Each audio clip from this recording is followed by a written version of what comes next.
Hello, this is Pod 789 from EDU 250 Online. My name is Maren Janena, along with Maria Zimmer and Felicia Reese. Our topic is how poverty affects students learning in relation to technology. We came up with 20 terms, so here they are. We have technology, socioeconomic status, Title I school, poverty, digital device, equity, opportunity gap, blended learning, open educational resources, universal access, technology-assisted learning, education, differentiated instruction, social placement, learning environment, electronic classrooms, knowledge gap, adaptive learning, e-readiness, and gamification. And we have Quizlet to start. So for Quizlet, I came up with I wrote the 20 definitions. And our learning outcome for this instrument is to show that students will be able to reproduce definitions out of our vocabulary words in order to understand the definitions. And Quizlet supports the behaviorist instructional model of learning because it allows students to test their knowledge by studying vocabulary words and definitions. By constantly seeing the vocabulary word set, the children are able to remember efficiently and then reproduce their knowledge of the definitions at their own pace. Similarly, and next we have the crossword puzzle, which is not working. Here it is. it's not a link, it's just a photo. Okay. The crossword puzzle is supported by behaviorism because the students have to use the given clues to solve what specific vocabulary word goes in which box. This is a creative way to learn This is a creative way to learn definitions that really helps cater towards visual and kinesthetic learning styles. Through the crossword puzzle, the students will be able to identify vocabulary words and recognize the definitions, which are all lower order thinking skills on Bloom's taxonomy, which falls under the remembering category. Similarly, the Jeopardy PowerPoint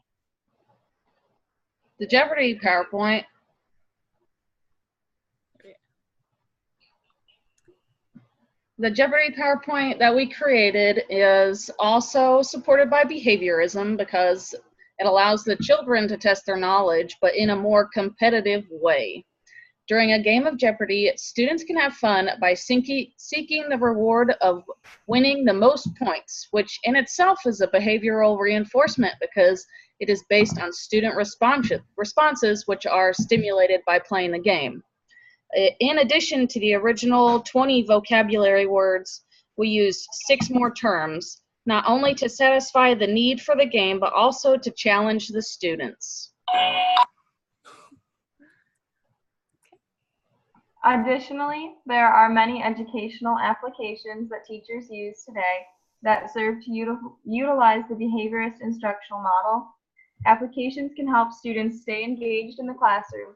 For example, we found 5 different educational apps that can be used for these purposes in a behaviorist way.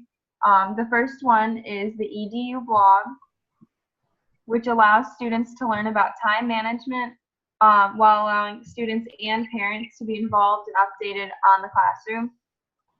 Another really fun app is the Trivia Crack app, which is competitive factual knowledge that strengthens students' general trivia and just their set of factual skills that they have.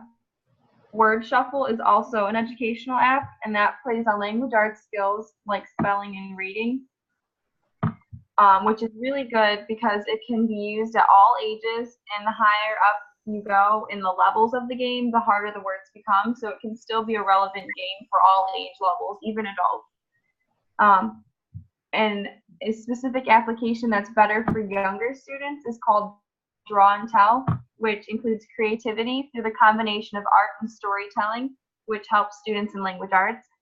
And lastly, we included Kahoot, which is a quiz-based game that can really quiz anything you can think of. And it's a great way for students and teachers to find out what they know about a topic And they are all behaviorist in nature because they always test you for your knowledge and your general recall and recognition of terms or ideas. And so overall, all three of our resources, the Quizlet, the Jeopardy, and the crossword, along with our 5 apps, are all classified as passive behaviorist learning because the students are given instruction from the games or study sources, and then they recall the information to learn in a lower order thinking way that helps benefit them in the foundational beginning of the learning process.